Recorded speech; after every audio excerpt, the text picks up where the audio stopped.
Welcome back to the thrilling crime-solving journey of Xu Qi'an in the Nightwatcher, Chapter 55. The First Steps of a Plan. I wish to thank you, my lord. If one day my name can be inscribed in the annals of history, it shall be due to your kindness. In Fu Huang's eyes, warmth and longing flowed freely, making her even more enchanting. Xu Qi'an understood her intent well.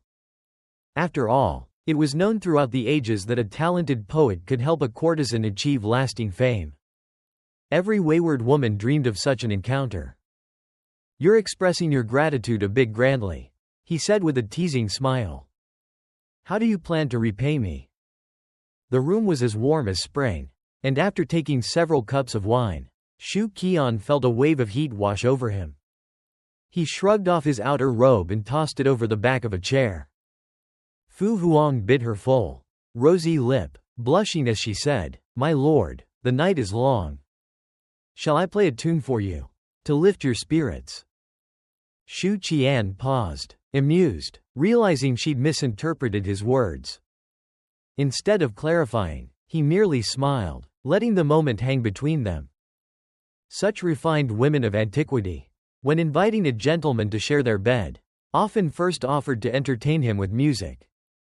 It was a far cry from the more modern approach where a lady would hastily demand, "Hurry up." After indulging in her melody, Xu Qi'an had to admit that Fu Huang possessed real talent. Although he had little understanding of music, he found himself captivated by her playing. He took a sip of tea to alleviate the dryness left by the wine. Then casually asked, "Fu Huang, with such beauty, isn't there someone who would come to your aid and redeem you?" It wasn't the best topic to broach, and her laughter faded, replaced by a sigh.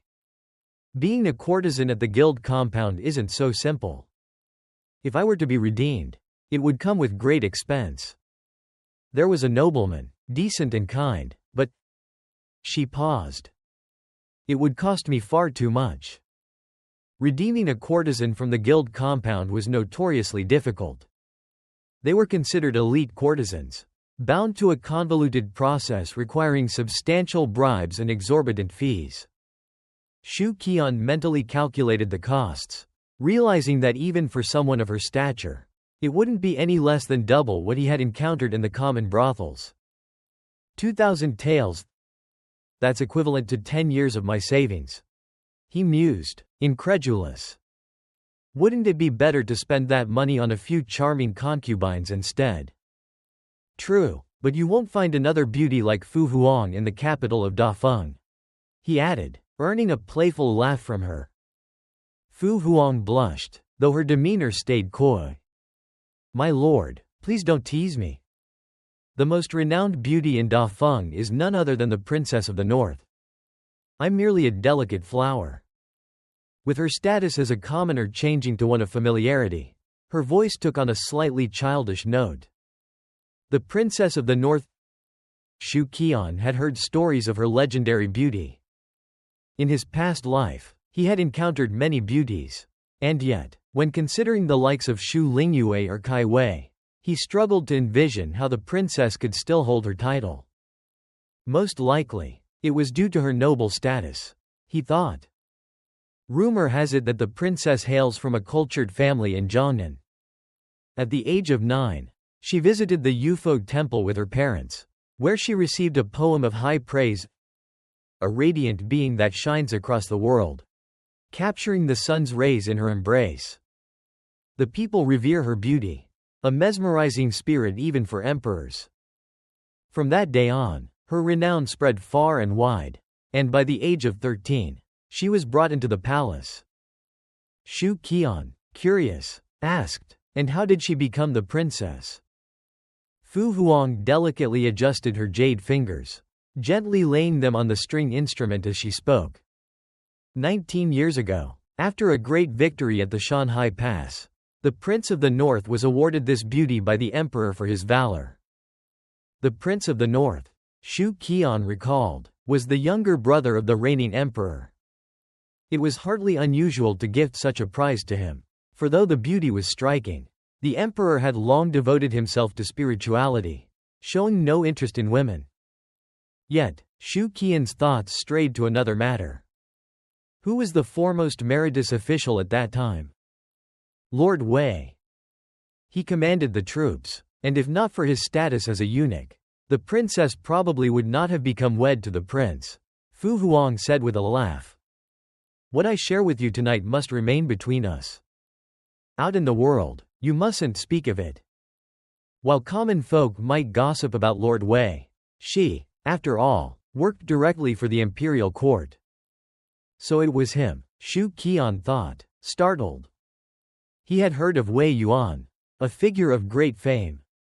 Though the man was a eunuch, he was incredibly talented, adept both in governance and warfare. Had he not lost that crucial part of himself, he would have easily been prime minister. Their conversation wove easily, as Xu Qi'an skillfully guided it deeper, a testament to his honed interrogation skills from his past life. After exchanging words for a while, he finally succeeded in steering the topic toward Chu Liup. That man is a lecherous fool with no intelligence to speak of. Whenever he attends a gathering, I hardly acknowledge his presence. Fu Huang shook her head. The guild compound is overseen by the Ministry of Rights. He's merely the son of the Minister of Revenue. I'm not worried about him. Xu Qi'an raised an eyebrow, amusement flitting across his features. Isn't it typical for someone like him to crave beauty? This relates to a more clandestine matter, she said, biting her lip hesitantly before continuing. I learned from another officer about this. If you want to know, I can share, but you must promise not to spread it. Her voice held a mixture of coyness and urgency. Feigning an innocent curiosity, Xu Qi'an nodded solemnly, assuring her he wouldn't breathe a word. Last year during the Lantern Festival, Chu Liup set his sights on a young lady in the crowd. In the chaos, he attempted to take liberties with her, even injuring her companion. Little did he know that she was a daughter of the Lord of Weiyu. If only she were merely a secondary wife, the trouble would have ended there. However, her mother is the sister of the Lord's primary wife. Due to this blood relation, she was favored and treated as well as any legitimate daughter, even if she lacked the title. Xu Qi'an clenched his fist in silence. And how was it resolved? The Lord of Weiyu lodged a complaint, and the Minister of Revenue offered an explanation. They argued for days until the emperor decided on a punishment. Chu Liup was reprimanded for neglecting his duties and fined 5,000 taels for damages. He was then placed under house arrest for 3 months, and if he offended again, he would face severe punishment. If he were to reoffend, a harsh punishment awaited him. Those words struck Xu Qi'an like lightning, igniting a sudden realization. Chu Liup had long coveted the beauty of the Lord of Weiyu's daughter. After being wounded in that encounter and facing punishment, his frustration could easily lead him to scheme against her again. Previous news gathered about Chu Liup formed the groundwork for his growing suspicions, indicating a plan was taking shape.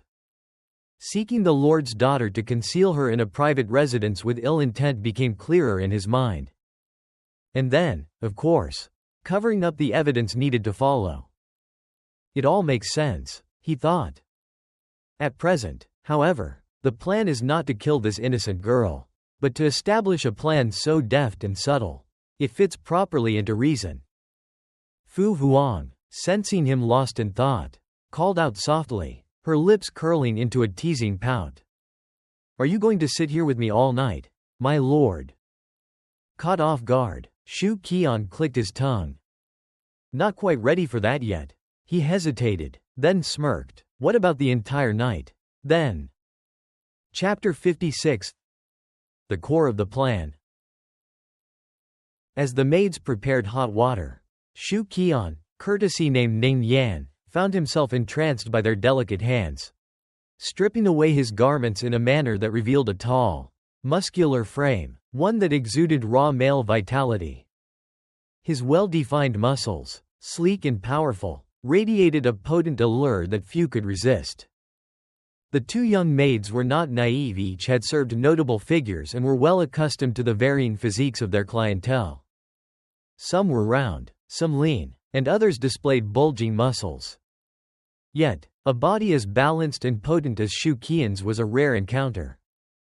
His physique was a gift from his pinnacle state of cultivation, always prepared for battle, devoid of any excess fat, and with muscles fine-tuned to maintain dexterity. Standing there clad only in his undergarments, he approached the bed where Kai Wei waited, draped only in light robes. Her gaze turned dreamy, captivated by the chiseled contours of his chest and abdomen. The maids discreetly departed from the main chamber, leaving Xu Qi'an to slide beneath the embroidered quilt. Kai Wei eagerly approached, wrapping her arms around his neck, her splendid figure pressed against him, her breath a fragrant whisper in his ear, "My lord."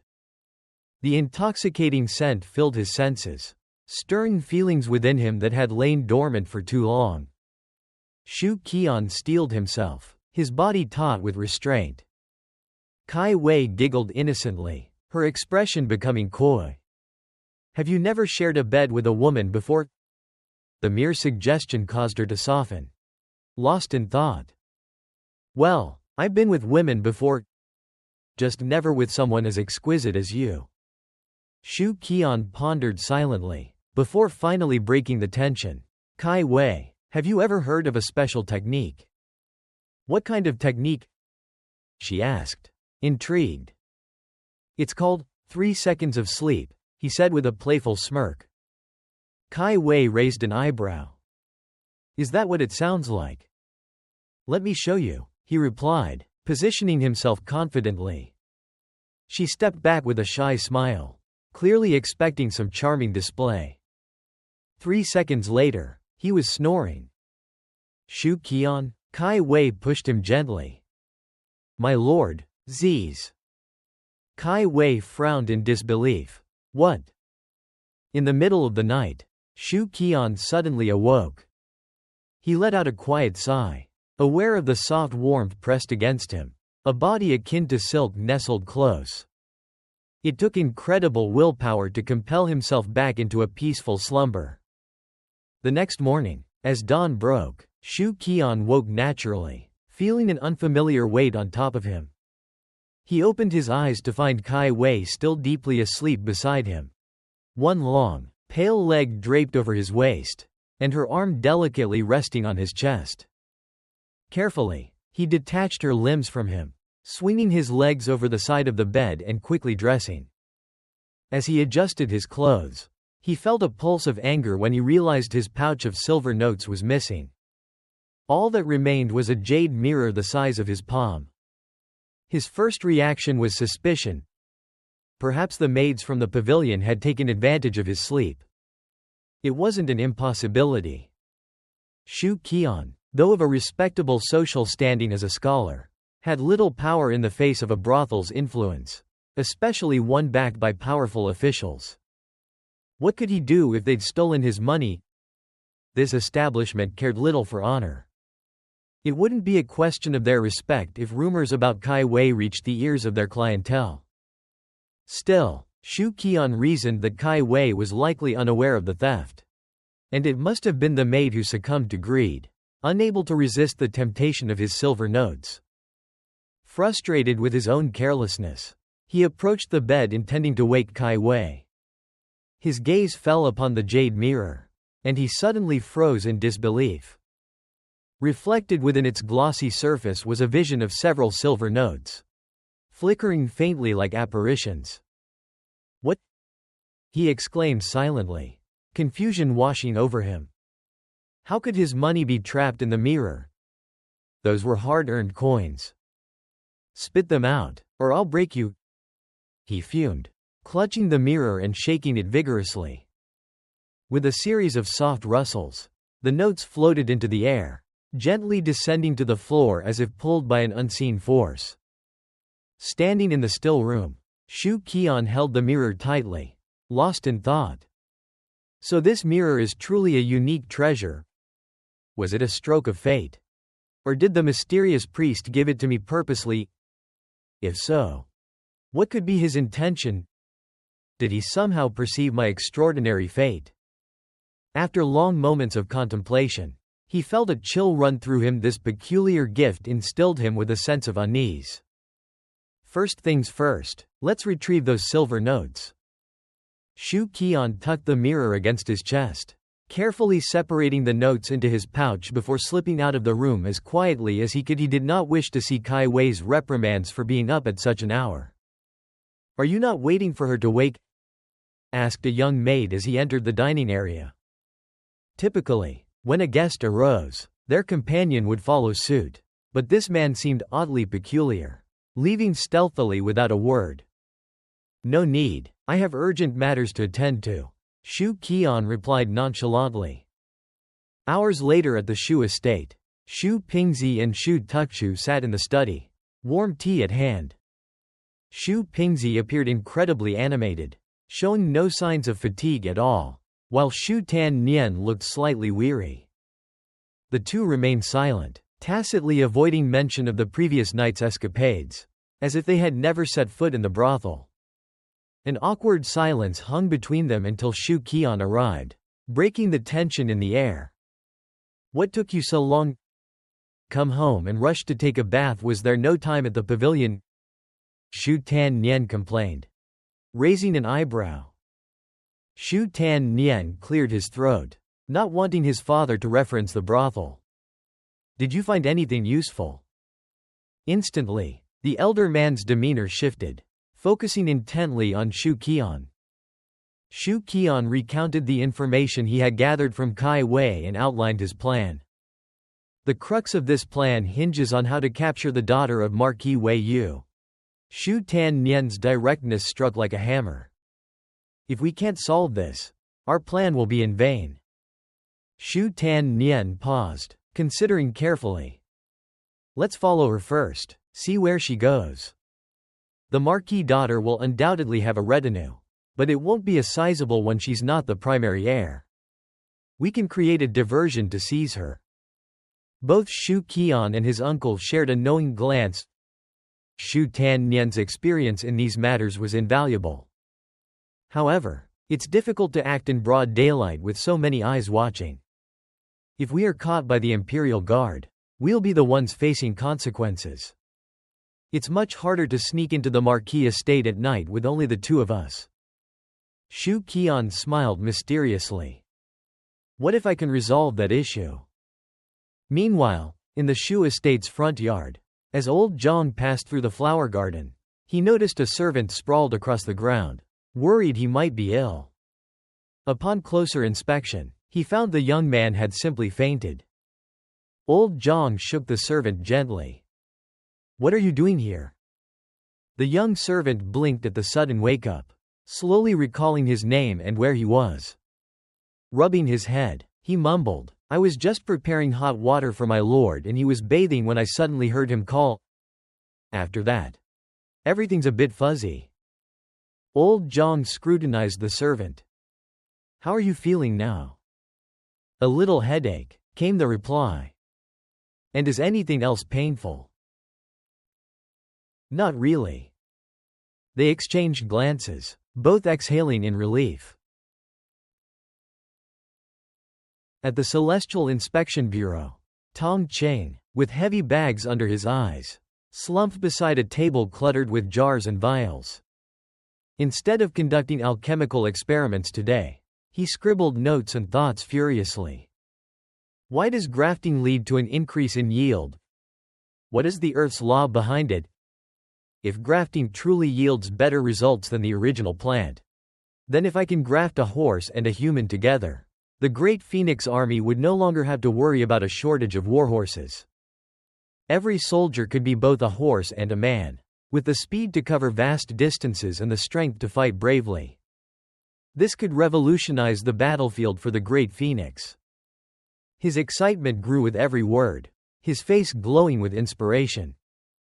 In walked a figure clad in white. "Brother Tong, the gifted alchemist Xu Qi'an has arrived and wishes to meet with you."